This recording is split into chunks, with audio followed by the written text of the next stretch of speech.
No me digas. No me digas.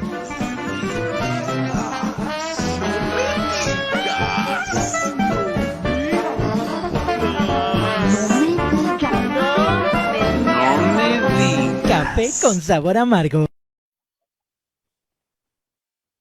Señores, gracias por estar con nosotros, como todos los martes, en un programa más de Café con sabor amargo con don Luis Correa. Don Luis, buenos días. Gracias a toda la gente que nos hace el favor de ver.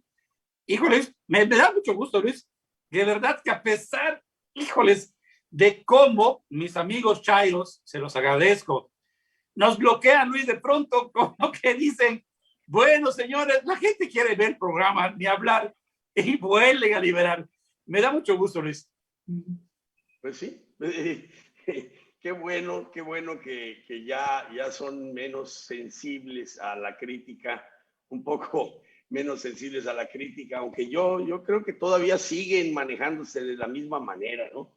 Por ejemplo, yo cuando veo una persecución a periodistas, me remoto a esos tiempos que les encanta hablar de años anteriores, gobiernos anteriores, y cuando de repente veíamos que separaban de su noticiero a Carmen Aristegui, yo no veía al público festejar. Yo no veía a los panistas, por ejemplo, defender al gobierno. Qué bueno que se libraron de esa cosa que de los seguidores de AMLO sí veo cada vez que un comunicador, un analista, de repente separado de su espacio, festejan la remoción de ese comunicador en lugar de, como pasó en el momento de Carmen Aristegui, cuestionar al gobierno que no era posible que por la denuncia de la Casa Blanca, por ejemplo, se sancionara o se le restringiera a un comunicador su presencia en el espacio comunicacional, ¿no? En los medios. Pero por eso te digo, yo creo que hay gente que creyó en AMLO de manera seria, creyó realmente que era la alternativa para erradicar todos los males de México. Creo que es una sobreestimación en cualquier persona, no en AMLO, ni cualquiera.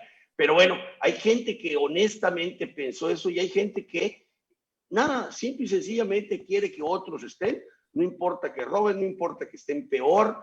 Hay gente que sigue diciendo, no se acuerdan que cuando salió Calderón, por ejemplo, del gobierno, el periódico francés señaló que México había sido una hecatombe en esa administración. Y recuerdan, pero no leen lo que se dice hoy, porque resulta que las cosas que se cuestionaron en ese entonces han sido superadas por la gestión de Andrés Manuel. Entonces, bueno, en los seguidores de AMLO hay un poco de todo. Hay los radicales que seguirán defendiendo ultranza lo que AMLO hace y los que ya se están desencantando porque ven reproducidos en esta gestión muchos de los defectos y errores de administraciones anteriores y superados incluso en su efecto. En fin. Don Luis, 19 días para que ya estos miles de campañas en todo México se lleven a cabo, con una gran ventaja para los ciudadanos y una gran desventaja para AMLO. No va a estar él en las boletas.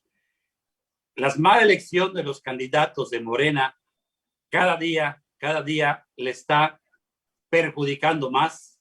Cada día vemos a una Morena, a un AMLO en caída libre, ¿sí? Desesperado el presidente, por más que quiere meterse en Tamaulipas, por más que quiso meterse en Nuevo León, la gente ya empezó a reaccionar, no hizo el daño que él quería, y vemos realmente, me da mucho gusto que a nivel nacional, con tantas elecciones, va a ser muy especial y cada uno de ellos, Luis, va a tener su razón de ser de por qué Morena, con malos candidatos, como pasó en Quintana Roo, como pasó en Tabasco, como pasa en Chiapas, cada vez esa mala selección está llevando a Morena, y la verdad me da mucho gusto, lo tengo que reconocer, en caída, Luis.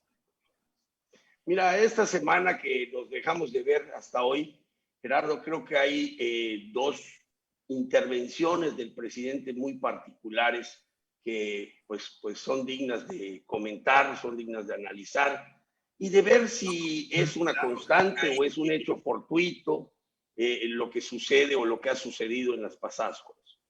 Tú mencionas por un lado que pues no va a estar en la boleta Andrés Manuel, la elección es diferente, una elección presidencial invita a más gente a las urnas y definitivamente la personalidad de Andrés Manuel pues impacta directamente o más decisivamente las preferencias electorales. No hemos visto ningún estado ni en los de mayor aceptación de los candidatos de Morena una aceptación similar a la que en el mismo estado tiene el presidente de la República. Lo que es un hecho es que todavía goza de una gran popularidad y esa popularidad es transferible solo parcialmente a los candidatos y a su partido, o a su partido y a los candidatos de su partido. Han buscado la manera de tratar de que la elección siga centrándose en la figura de Andrés Manuel. Ha tratado la publicidad, hombre, es clara la referencia que hace el presidente nacional de Morena al tratar de meter que todo lo que ellos hacen está ligado a Andrés Manuel con la frasecita de estamos al 100 con ya sabes quién. Es evidentemente que están tratando de traer a la contienda, al ánimo social de los electores, la figura de Andrés Manuel. Pero de todas maneras, pues no le es, lo hemos dicho anteriormente, no es transferible al 100% esa popularidad. Es más, en algunos casos no es transferible ni siquiera la preferencia, ya no digamos en la dimensión de la aceptación de Andrés Manuel a los candidatos de Morena. Entonces, por un lado, ha intentado eso y por el otro lado, él permanentemente ha estado en un hostigamiento a sus opositores públicamente, más allá de las recomendaciones y los señalamientos de las autoridades electorales, de la ley misma. Él ha tratado de estar presente en el proceso electoral. Específicamente tú señalabas dos casos y uno de ellos es muy de esta semana, que es el caso de Tamaulipas, ¿no?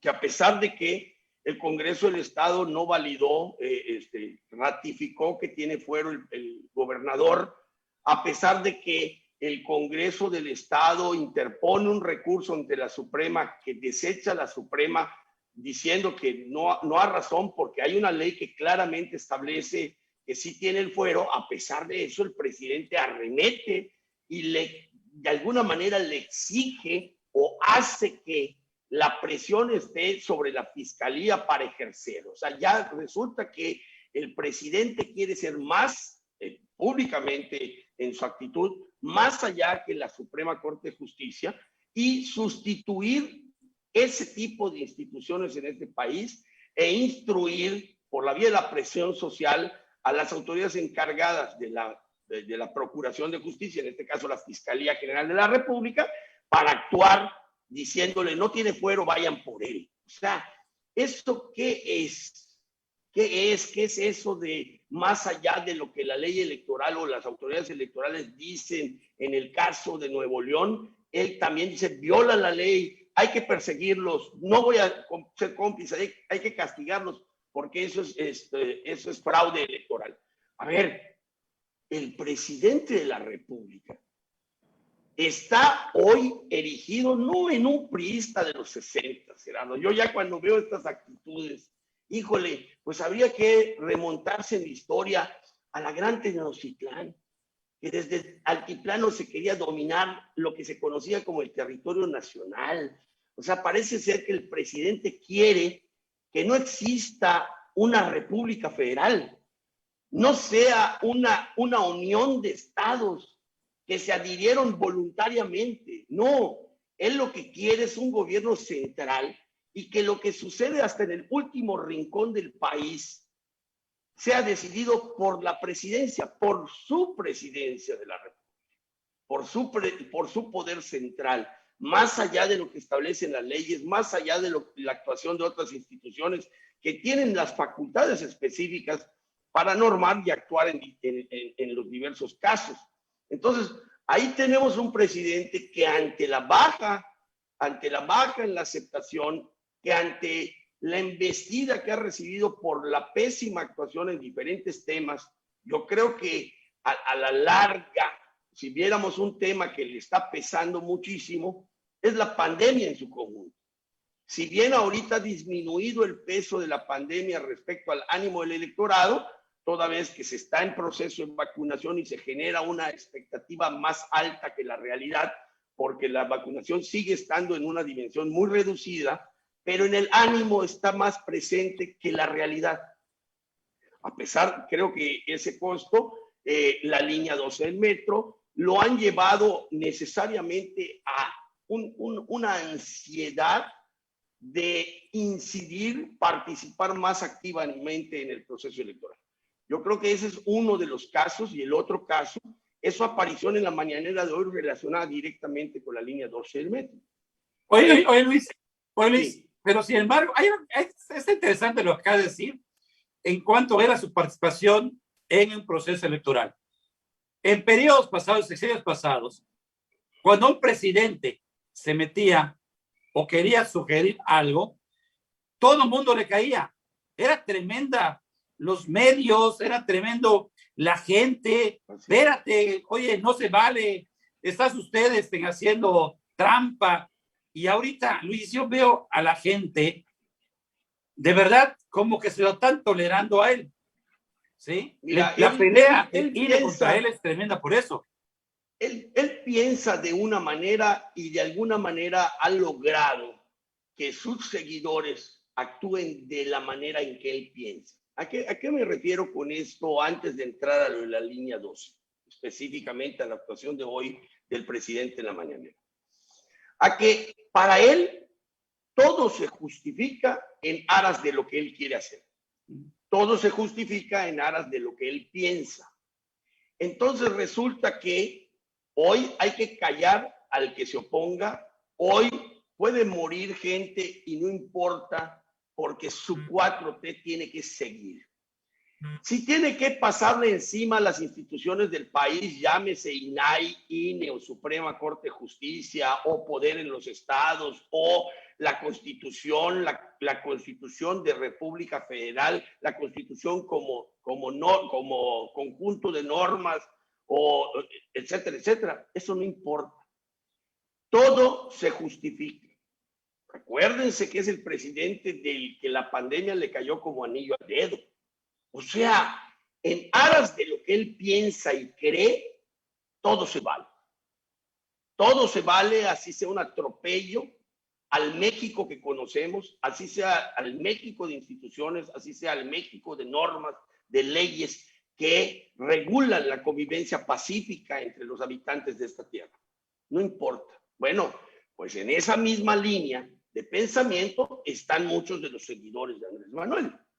A ver, se justifica que él viole la ley electoral, se justifica el atropello a la Constitución, se justifica la agresión a todo aquel que se oponga a su línea de pensamiento, se justifica que Pío consiga recursos ilegales, se justifica que mienta, que se iba a ahorrar en la cancelación de Texcoco, se justifica. Y entonces resulta que en aras de lo que yo llamaría una venganza, en aras de su 4T, todo se justifica. Y antes no se justificaba que, decíamos el programa pasado, hombre, los seguidores de AMLO dicen que callamos como momias. Frente a menores violaciones, frente a menores intenciones, callamos como momias. Bueno, vamos a decir que eran iguales. Ajá. Pero para ellos hoy se justifica callar como momias, cosa que no se nos justifica a nosotros. Hoy se justifica la violación a la ley, hoy se justifica el atropello a un Estado de la República, hoy se justifica tratar de inventar lo que la ley no dice con tal de atacar a sus adversarios. Hoy se justifica todo, hoy se justifica que el presidente haga campaña en favor de su partido. Hoy para todo hay justificación porque el buen hombre ha llegado a la presidencia y nadie se le debe oponer. Caray, me parece que las momias hoy están en otro lado y parece un episodio con muchos adicionales actores secundarios de Walking Dead, ¿no? O sea, hay una cantidad de momias en las redes sociales justificando todo, callando todas las tropelías, todos los atropellos a las instituciones que el presidente diariamente hace. Oye, Luis, por eso, como le dicen sí. por allá, oye, pero ya le dicen peje zombies, pero eso es lo mismo, equivale a lo mismo, pero más, es que, Luis, cuando vean las palabras y las entrevistas que le hacen y ves que también como que no me quiero reelegir, pero ya estoy abriendo para tener 2 años más de gobierno, dices, oye, espérate, señores. Por eso para mí es importante esta elección, Luis, esta elección en la cual los ciudadanos van a tener la oportunidad de evitar, de verdad, de evitar que México siga siendo destruido, Luis. 192 fideicomisos que desapareció y nadie supo, nadie sabe dónde está la lana. ¿Por qué? Porque él es el omnipotente. Él es el único que puede decidir para qué utilizar el dinero. Se justifica la opacidad de antes que había que combatir, hoy se justifica, porque el presidente puede hacer con el dinero lo que sea, ¿no? Es esa justificación cotidiana que los seguidores de AMLO hacen. Pero mira, yo más allá de endilgarles títulos o nombres a los seguidores de AMLO, yo sigo queriendo razonar. Simple y sencillamente pongo ante los que quieran oír y ver este programa los argumentos para decir, a ver, puedes creer en él, está haciendo lo correcto, ¿por qué hoy callas? ¿Por qué cuando yo callaba, según tú, y yo te lo firmo para no entrar en debates inútiles, como siempre he dicho, suponiendo que yo asumiera esa actitud antes, ¿por qué hoy asumes la misma actitud que criticabas? ¿Por qué cuando Peña trabajaba en favor de sus candidatos o en favor del PRI, había que denunciarlo, había que decir todo, y ahora lo hace y no hay problema? Entonces es una actitud muy diferente la que han asumido, y estar justificando a quien tiene el poder de usarlo de manera arbitraria es algo muy riesgoso para el país. Como tú dices, Gerardo, este 6 de junio tenemos la oportunidad de detener eso, independientemente por cuál partido votemos, hay que ir a las urnas. Tenemos la oportunidad de que esto no siga pasando. No puede ser que quien solo es el gerente se crea el dueño de todo el país. Mira, que puede hacer lo que sea y todo se justifica, inclusive pero Luis, todos los muertos que ha habido, porque sí. ¿Por qué? Por eso es importante, Luis, este 6 de junio, y por qué es importante, de verdad, por qué es importante el voto masivo. Porque obviamente el PG ha medido muy bien que dando las tarjetitas a los niños, dando el dinero a fulano y tal, tiene él, realmente él tiene ya un voto duro, y por eso vemos en las encuestas que ese voto duro es, oye, si a mí me están dando mi lana y le están dando su lana a mi viejito, ni modo que diga que no, aunque no entiende la gente que aunque no voten por él, ya está en la Constitución y no se les puede quitar. Y eso hay que decirlo claro. Pero por eso, si hay un voto masivo, si la gente sale a votar, es cuando pasaba, como decía con el PRI. Lo mismo, señores, si no sales a votar, el voto duro del PRI, que ya lo tienen bien armaditos, obviamente los triunfos se daban. Pero cuando la gente salía en masa a votar, el PRI perdía. Y es lo mismo de ahorita, Luis. Lo que pasa es que mucha gente que es de generaciones más recientes que las nuestras, Gerardo, no se acuerda cómo antes metían miedo igual para que la gente no votara por ningún partido de oposición. es que si votan por el PAN, llegaron a decirle que hasta las iglesias se iban a cerrar, Así que se es. acababan las becas, que se acababa todo. Y nada de eso sucedió, porque, bueno, de alguna manera, cuando vieron que había un despertar social, pues había que meter miedo para inhibir ese despertar. Lo mismo está pasando hoy. Lo mismo está pasando. Están tratando de decir que si regresan los anteriores, están votando por los fraudes, que están votando por la corrupción, cuando para que no se vea la que hay hoy. O sea, en buena medida, cuando en campaña se señala tanto los errores o los defectos de alguien, es porque no se quiere que se vean los propios. Y entonces, pues ahí están. Y yo creo que una de las más grandes y terribles justificaciones a este gobierno son los muertos. Sigo creyendo que muchísimos muertos menos hubieran habido si se hubiera actuado con responsabilidad en la pandemia, pero en la óptica del presidente, y regreso al famoso como anillo al dedo, todo le abona a lo que el presidente quiere. O sea, su causa, por llamarle de alguna manera, se alimenta pues hasta de la sangre, porque toda causa necesita mártires y demás. Entonces, para él hay un desprecio por el dolor ajeno mientras él satisfaga la intención propia. Y entonces aquí yo entraría a la actuación de hoy del presidente respecto de la línea 12 del metro. Hemos visto un presidente que, hombre, a lo largo de sus 2 años en el ejercicio del cargo, pues ha convocado a pedirle perdón a todo el mundo. O sea, que México le debía pedir, España le debía pedir perdón a los españoles, le pide perdón a los chinos, viene y hace una ceremonia para pedirle perdón a los mayas, etcétera, etcétera. Pero cuando el 7 de mayo se le reclama no estar con los dolidos, con los agraviados, con las víctimas o con los familiares de las víctimas, condoliéndose de la tragedia que sus gentes, de alguna manera, por acción u omisión, provocaron, él reacciona de manera pues hasta violenta, diría yo, grosera, cuando utiliza la palabra al carajo y utiliza otra palabra muy importante para el día de hoy, que es la de no soy hipócrita o estoy en contra de la hipocresía, algo así dice. Mira, el día de hoy, yo diría que por un cálculo electoral, o sea, si es honesto, lo celebro, pero no se me hace honesto y habría que revisar su comportamiento anterior y ahorita lo podemos hacer. El presidente dice que pide perdón al dolor generado por la tragedia de la línea 12, cuando antes dijo totalmente lo contrario. ¿Por qué es el cambio hoy? Porque lo han tundido a palos, porque le ha costado votos a sus candidatos, porque le ha costado aceptación pública. Entonces, de repente, al tipo hay que contenerlo. Me imagino que sus allegados le tienen que decir, o le tuvieron que decir, presidente, pasa esto, reaccione usted. Esto es nuevo, porque, a ver, el presidente ya cambió y le duele el dolor ajeno. Vamos a ver.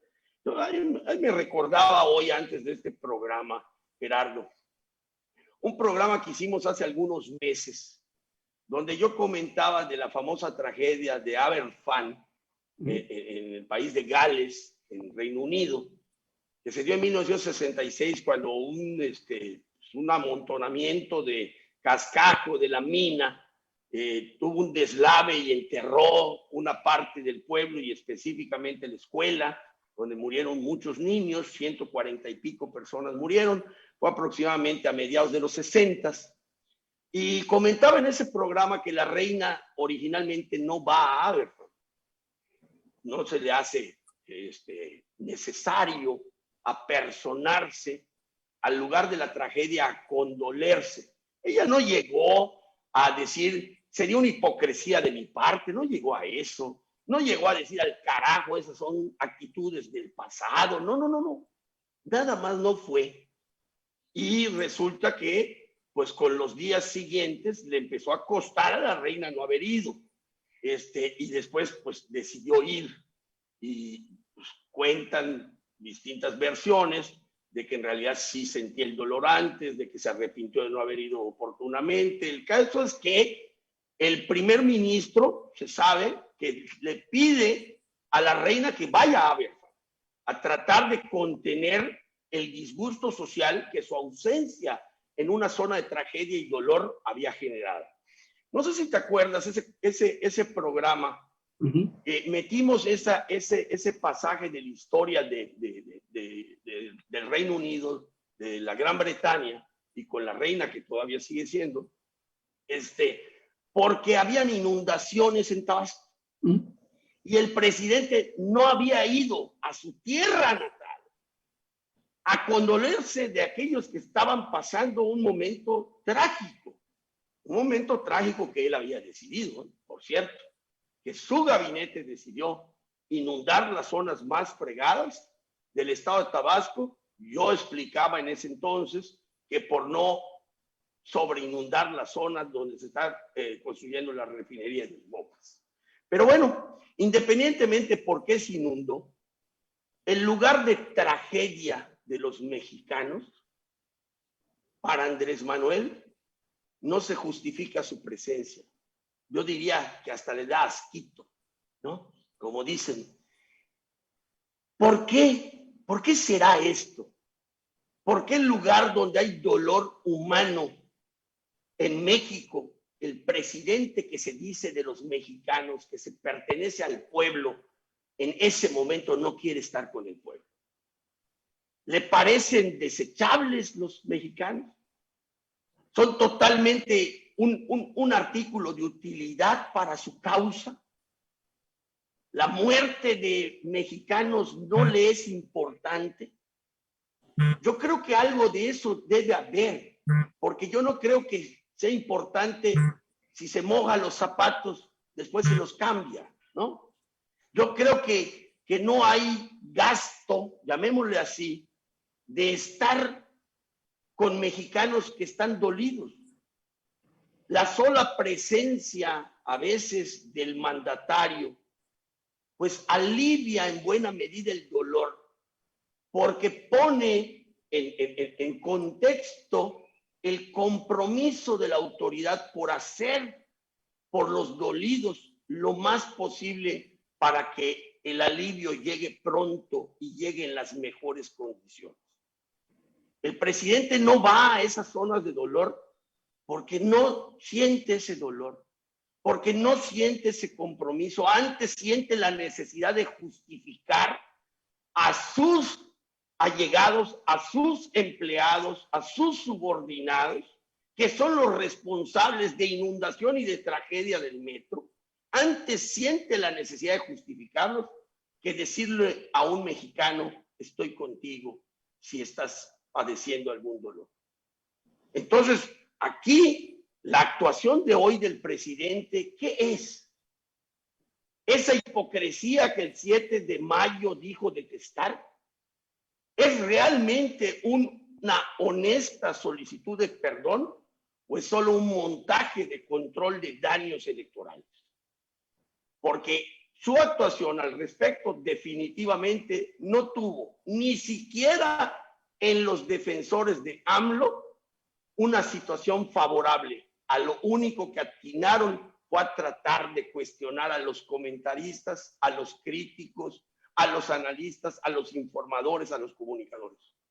Pero nadie, afortunadamente, se atrevió a decir que el presidente había actuado bien y que a los que les duela algo, que se curen sobándose solos. Pero este es el México que vivimos hoy con un presidente como AMLO.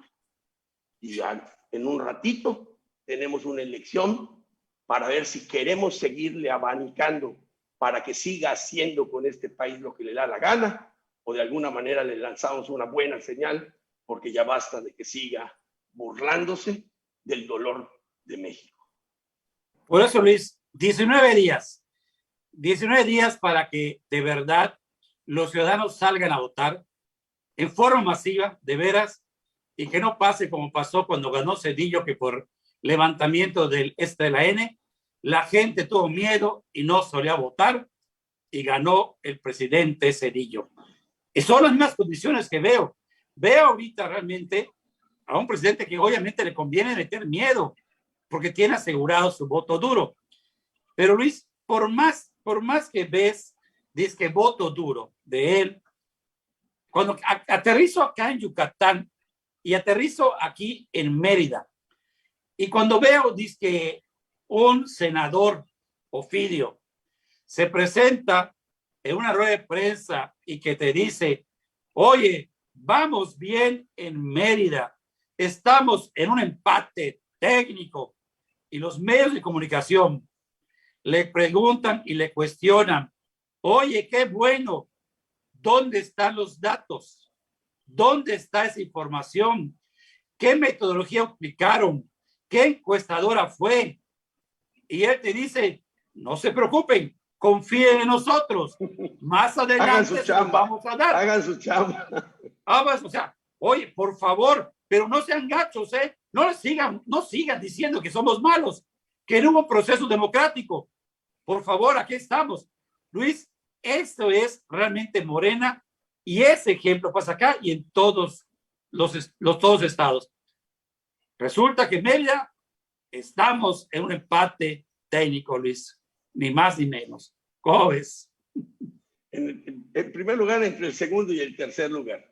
Sí, hay algunas encuestas que reflejaron un descenso de Morena derivado de todos estos acontecimientos, tanto los locales como los nacionales, y acercaron al segundo lugar hacia el tercero, y ahí hay ya una competencia que registran algunas encuestas. Hay otras que, como lo he señalado anteriormente, que no fueron registradas ante el IEPAC, de muy dudosa elaboración, donde dan otras cifras, pero sigue, pues sí, con el descenso de Morena, tal vez tiene la oportunidad Jorge Carlos Ramírez Marín de no quedar en tercero. Todavía por ahí sigue, según los datos que nosotros tenemos, y a diferencia del senador Ovidio, que dijo, no tengo la encuesta aquí, o estos datos que yo menciono son encuestas publicadas porque corrieron el trámite de autorización de las autoridades electorales para informar, porque tienen que registrar tanto antes como después de la encuesta sus datos para poderse publicar. Ahí sigue la competencia en Mérida a pesar de la distancia entre el primero, el segundo y el tercero. Ahí sigue la competencia y ya pronto veremos el resultado y ver cuántos mintieron en aras de, como yo he dicho, de resolver sus problemas financieros en la campaña. Porque una mala inversión es quien va en tercer lugar y pues hay que tratar de engañar a los inversionistas de políticos electorales. Luis Correa, gracias, de veras, gracias, hasta la próxima. Y antes que despedirnos, Luis, quiero agradecerle a María Eugenia Rivero, a Blanca Aurora, a Manuel Mesh, a Candelario Cámara, que nos hicieron el favor de vernos, entre otros. Gracias, de veras. Y Luis, nos vemos hasta la próxima. Hasta la próxima. Gracias. No me digas. No me digas.